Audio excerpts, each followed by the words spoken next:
Okay, the next thing I want us to look at is how to rack the balls. You know, as we rack the balls, we put them up here on the spot.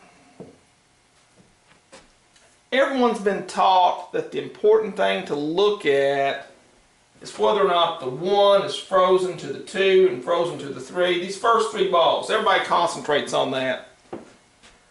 Where in reality, it's just as important, perhaps maybe more important, that we look at the 8 and the 6 back here, these 2 balls. We want to be sure these 2 balls are touching each other. We want to be sure that these 2 balls are touching the 9. If these balls are split the slightest, it eliminates the possibility of making the corner ball on the break, because if you throw the tangent line up further, you know, we talked about the tangent line and how all that works.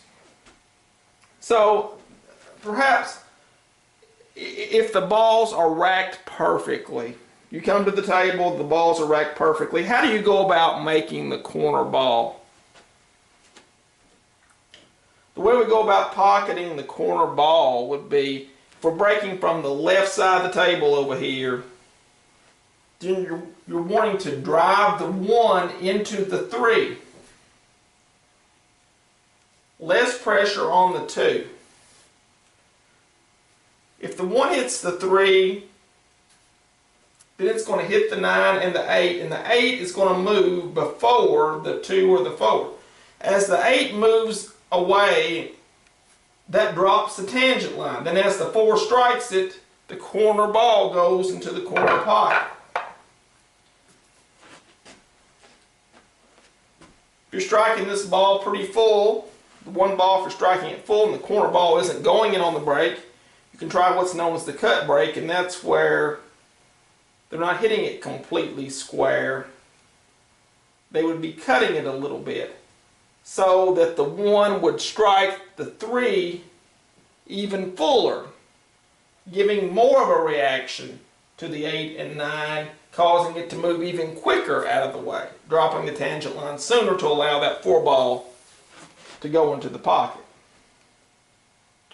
So that being said, that's how you go about making the corner ball. But what else do you need to know about racking? A couple of other things. If you're playing against a weaker opponent, here's the way you rack the balls. You put the 1, 2, and 3 up front. Whenever that they break the balls, the 1, 2, and 3 are all up table. They can make the 1, make the 2, make the 3 without having to go up and down the table. If you're playing against a great player, you're going to want to spread the balls out so it's more difficult to run. So the way that you would do that is, again, if they're breaking from the left side and they're breaking from over here, as I'm looking at it,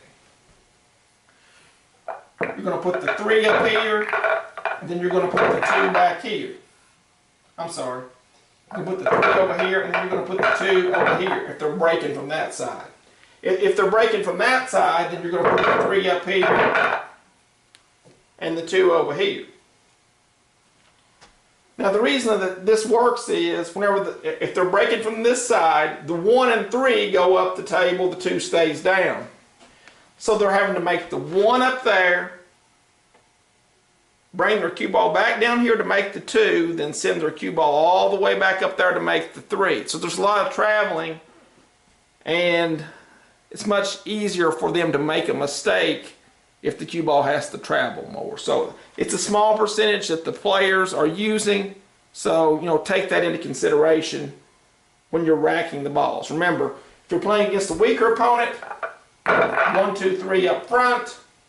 It's a really strong run-out player. They're breaking from that side of the table. 1, 3 up here, 2 back there. They're breaking from that side. You got the 1 up here, your 3 there, and then your 2 would go here.